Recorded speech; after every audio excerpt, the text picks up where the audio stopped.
ఈ శనివారం అత్యంత విశిష్టమైన రోజు. శని దోష నివారణకు ఈ పరిహారాలు చేసి చూడండి. ఆ శనీశ్వరుడి ఆశీస్సులు మెండుగా లభిస్తాయి. శని ప్రదోష ఉపవాసం హిందూ మతంలో చాలా పవిత్రమైనదిగా పరిగణించబడుతుంది. ఈ రోజున ఆ శివుణ్ణి పూజించి ఉపవాసం ఉండే సాంప్రదాయం ఎప్పటి నుండో కలిగి ఉంది. అంతేకాదు, ఈ రోజున ఆ శనీశ్వరుడిని కూడా పూజించాలి. ఎవరైతే ఈ రోజున పూజ చేసి ఉపవాసం ఉంటారో వారి జీవితం సుఖశాంతులతో నిండిపోతుంది. అదే సమయంలో ఈ రోజున ఆ శనీశ్వరుని అనుగ్రహం కోసం కొన్ని పరిహారాలు కూడా పాటించాలి.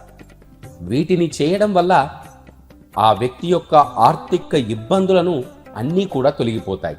హిందూ మతంలో ఈ ప్రదోష వ్రతానికి చాలా ప్రాముఖ్యత కలిగి ఉంది. ఈ వ్రత మహిమ గురించి శివపురాణంలో కూడా వివరించబడింది. ఈ వ్రతాన్ని ప్రతి నెల త్రయోదశి తిథి రోజున తప్పకుండా ఆచరించాలి. ఈ ఉపవాసం నెలకు 2 సార్లు వస్తుంది. ఈ రోజున ఆ మహాశివుణ్ణి పూజించి ఉపవాసం ఉండాలి. విశ్వాసాల ప్రకారం భక్తులందరూ కూడా ఈ రోజున ఉపవాసం ఉంటే ఆ పరమశివుని విశేష ఆశీస్సులు లభిస్తాయి. ఈ రోజున ఉపవాసం చేసి ఆ శివుణ్ణి శనీశ్వరుణ్ణి పూజిస్తే ఆ ఇళ్లల్లో సుఖ సంతోషాలు కలుగుతాయి. అదే సమయంలో ఇంట్లో ఉన్న బాధలన్నీ కూడా తొలగిపోతాయి.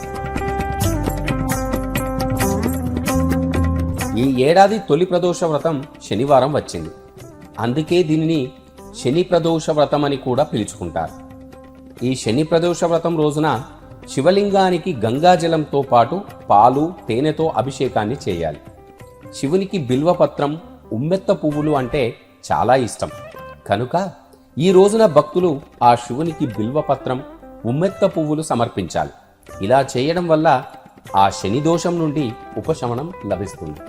శివలింగానికి చందనం సమర్పించడం వలన ఇంట్లో ఉన్న దారిద్ర్యం అంతా పోతుందని నమ్మాలి. ఈ రోజున శివునికి గంగాజలం, అన్నం నైవేద్యంగా సమర్పించడం ద్వారా ఆ వ్యక్తి రుణ విముక్తుడవుతాడని, అంతేకాదు ఆర్థిక ప్రయోజనాలను కూడా పొందుతాడని శివపురాణం చెబుతోంది. ఈ శని ప్రదోష ఉపవాసం రోజున శివుణ్ణి భక్తి శ్రద్ధలతో పూజించాలి. ఇలా చేయడం వల్ల వ్యాపార అభివృద్ధి పెరుగుతుంది.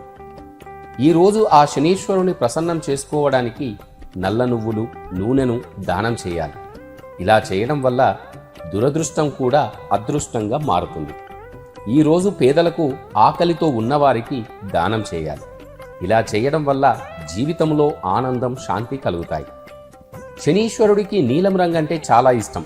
అందువల్ల ఈ రోజున నీలం రంగులో దుస్తులు ధరించాలి. అంతేకాకుండా ఆ శనీశ్వరుడికి నీలిరంగు పూలను సమర్పించాలి. ఎవరైతే ఈ శని ప్రదోష కాలంలో ప్రత్యేక పూజలు చేస్తారో వారింట సిరి సంపదలు పెరుగుతాయి. ఓం నమః శివాయ.